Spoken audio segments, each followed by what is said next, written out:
Hey, guess what's happening on this week's episode of the Beating Diabetes Lifestyle Podcast with your friend and host, Oscar Camejo.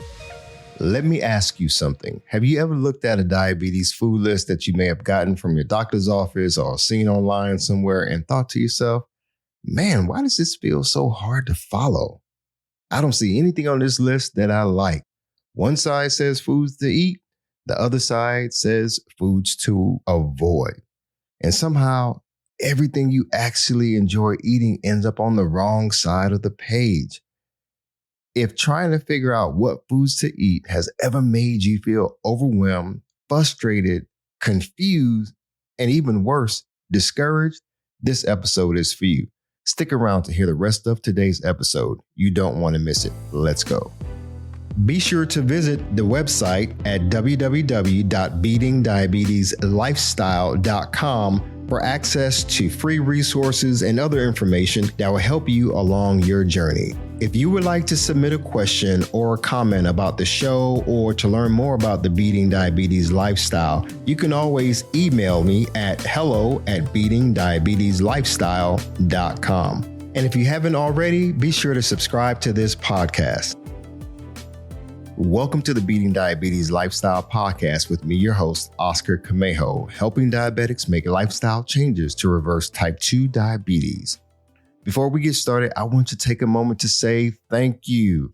Thank you to all of my longtime listeners, and thank you to everyone who's tuning in to this show for the first time.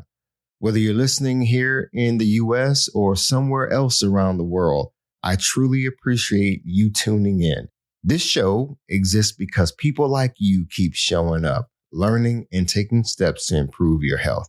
I really appreciate you all. This podcast is for people living with type 2 diabetes or high blood pressure, high cholesterol, who are trying their best to get things better, but you still feel confused when it comes to food. You're trying to lower your blood sugar and you're running into issues. You're trying to improve your cholesterol and you're running into issues. Maybe you don't have type 2 diabetes. Maybe you simply want to live better, feel more energetic, and just feel good about your body, feel good about your health. So before we go any further, let me say this clearly. I'm not here to fat shame you. I'm not into that at all. I'm not trying to add to the guilt that you probably already feel. Listen, I get it. We beat up ourselves enough. You don't need me to beat you up even further. I just want to be straight with you and help you to succeed. I get it. And so today we're going to talk about why diabetes food lists are so hard to follow sometimes and what to do instead. One of the biggest struggles with managing type 2 diabetes isn't discipline. It's actually mental overload. You're told, eat this, don't eat that, avoid sugar, watch your carbs, read food labels. Then someone hands you a food list with a long column titled Foods to Avoid. And suddenly it feels like diabetes means giving up everything you enjoy. Folks, I get it. That's why food lists don't feel informative sometimes. They feel emotional because when food feels like punishment, consistency becomes hard. And when consistency breaks down, people quit. Not because they don't care. I know you care about your health, but because sometimes you just simply feel exhausted. You know, cravings are real, folks. So let me be honest for a moment. A chocolate chip cookie tastes way better than a green apple when your cravings for sweets are just so amped up, right? That's real life. And this is where I want to pause and say this. Let me ask you a question. Do you really need extra butter on your popcorn? I know it tastes good, but everything that tastes good isn't always good for you. Now, that's not judgment. That's awareness. We want to be more conscious of the things that we put in our bodies. So when you see things like bread, pasta, juice, desserts, and processed snacks on the things to avoid list, I know your brain doesn't hear health at all. It hears restrictions. Most people don't struggle because they don't know how these foods are going to affect their bodies. It's not because they know these foods aren't ideal. We know what foods we should and shouldn't eat for the most part, right? We struggle sometimes because we know those foods are tied to comfort, stress, routine, and culture. I know what it is. It's Sunday afternoon or you're on your way home from work and you just have a taste for something that you normally would eat. And so that's comfort. Food is meant to be enjoyed, folks. So when the list says avoid, I know people hear, oh, you messed up again if you eat that. You don't have self-control if you eat that. You'll never get this right. You know, that whole mindset battle that goes on, I get it. This mindset doesn't lead to progress. It leads to guilt, and guilt leads to quitting. And I don't want you to quit. Now let's focus on the part of the food list that actually matters more. Here's the shift I want you to make, though. The problem isn't the food list. It's how we are taught to look at it. Most lists also include foods to eat, like non-starchy vegetables, lean proteins, healthy fats, whole and minimally processed foods. These are good foods, right? This isn't about punishment, though. That list of things to eat is not so you can punish yourself. I remember when I started eating healthy and I had some friends that would look at my plate and be like, man, I'm not going to be eating rabbit food for the rest of my life. And so we have this negative attitude sometimes towards good food and eating healthy. So again, it's not about punishment. It's about stabilizing our blood sugar and calming insulin spikes for those of you all who are dealing with prediabetes or full-blown type 2 diabetes. You know, I used to avoid cooked vegetables. Man, I used to hate, cooked carrots. I don't hate them anymore. I've learned to enjoy vegetables, cooked vegetables, even raw vegetables. I eat more vegetables than I eat animal protein, if you will. I have a good balance of both. Vegetables versus a burger or pizza, come on, I get it. When you're used to eating burgers and you're used to eating pizza, you're used to eating French fries, and you're used to just eating what's known as the standard American diet, you want those things that you're used to eating. And occasionally you may eat a salad or something like that and feel good about yourself. Now, the choice between eating healthy and continuing to eat unhealthy food, that choice becomes easier once you're no longer used to eating fast foods all the time. And that's the key. What you're used to eating shapes what feels hard. When you start adding better foods consistently, cravings begin to change. Your energy starts to improve. Hunger becomes manageable. You don't remove everything at once. That's not practical. That doesn't make sense. Going cold turkey may not work for everyone. Now, there's certain things that I did cold turkey that helped me to be consistent. But those are things that I needed to do for me. You don't have to remove everything all at once, though, folks, to be successful. It's better to add better options little by little until the old ones lose their grip on you. Now, let me tell you about my personal struggle. When I was first diagnosed with type 2 diabetes, I thought I had to be perfect because I was scared. So every cheat meal felt like a failure when I left the hospital. Every blood sugar spike felt like proof that I wasn't disciplined enough. I don't know about you, but that mindset kept me stuck longer than any food ever did. What helped me wasn't extreme dieting. Matter of fact, I've never gone on a diet. It was about simplifying. I'm talking about fewer liquid calories, more real food, more whole foods, actual foods, not processed foods, consistency instead of perfection. Once I stopped seeing food as the enemy, real progress started happening. Folks, there comes a time where we simply have to rewire our taste buds. Let me be practical. Eating a green apple at night helped me hack my taste buds. When I removed sweets, sugary foods, and drinks from my home, I still had sugar cravings. So I asked myself, why not do something different? Why not still have something sweet but healthier? That's when I started eating green apples. They're sweet, they're high in fiber, and that fiber helps to minimize blood sugar spikes. Because guess what, folks? In the middle of the night, I used to wake up and make a peanut butter and jelly sandwich or have a Pop-Tart, plus drink like orange juice or grape juice or drink a soda, maybe a Pepsi or something like that. And no wonder I would wake up the next morning, check my blood sugar, and my blood sugar was high. My body was still working on healing itself, but I was giving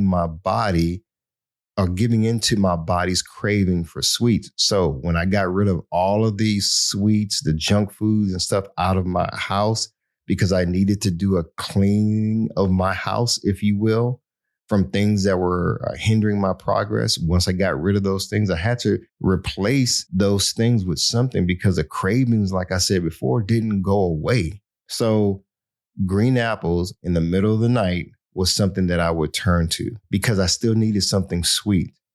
But guess what? I'm eating something healthier. Sometimes I had to eat 2 apples. I'm telling you, it was bad. So I just got to the point where, you know what?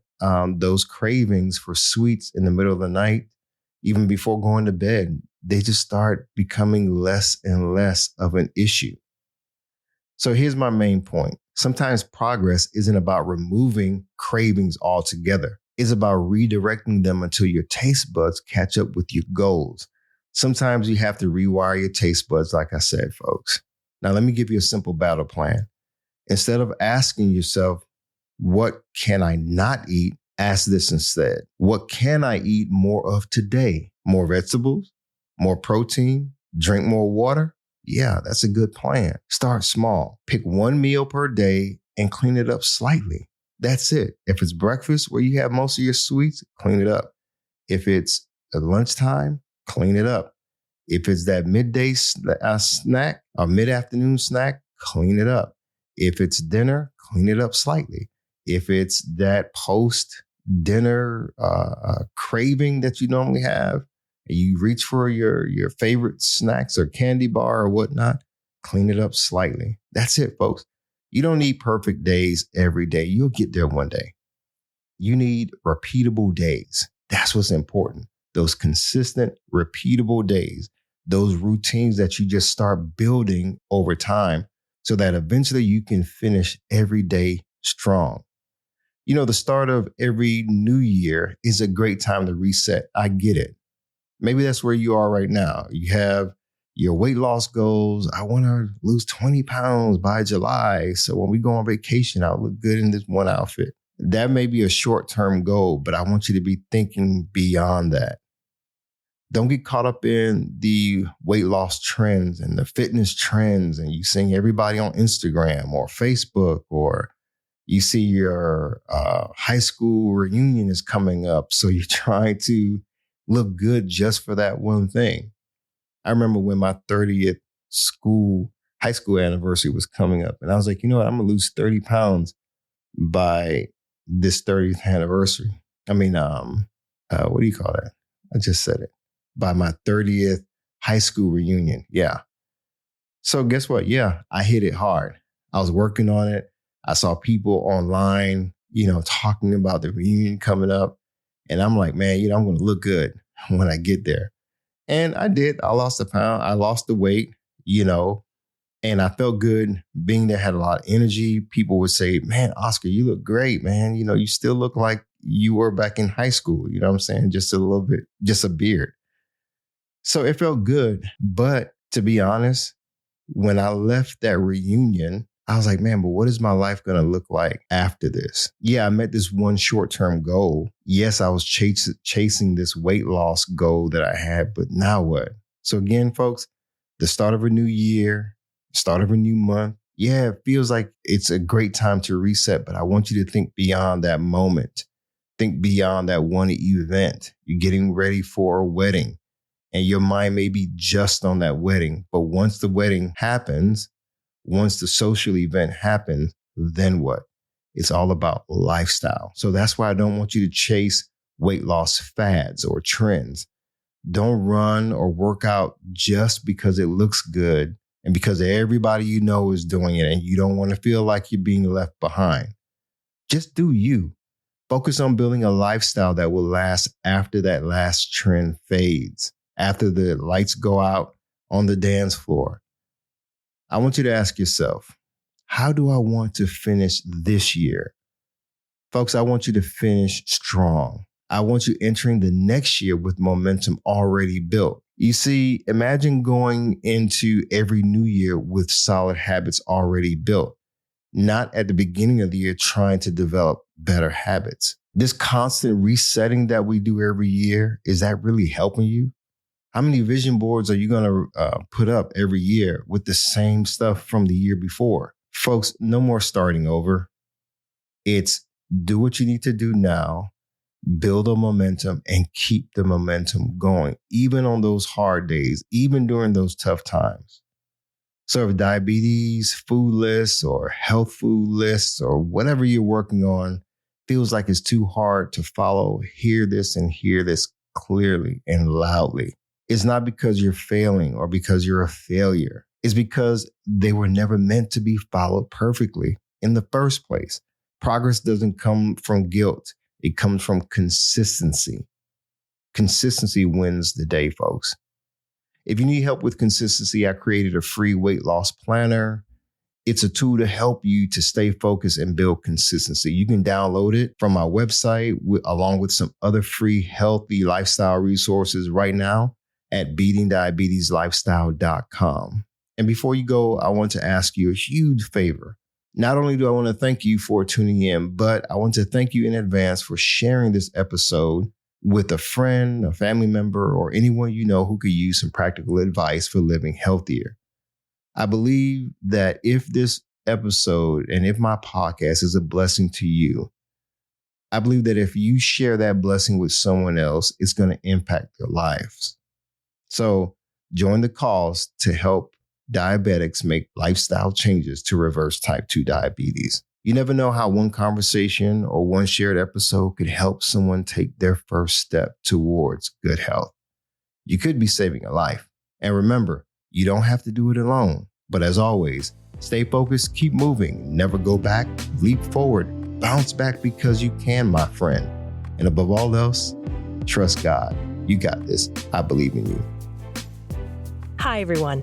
Thank you for tuning in to the Beating Diabetes Lifestyle Podcast with Oscar Camejo. We hope you enjoyed this episode. As a reminder, this podcast is intended for motivational and educational purposes only. It is not a substitute for professional care by a physician or other healthcare professional or qualified fitness instructor. This podcast is provided on the understanding that it does not constitute medical or professional advice or services. If you're looking for help on your journey, seek a qualified medical practitioner. It's important that you utilize someone who is a trained, licensed healthcare professional who can help you on your journey toward good health.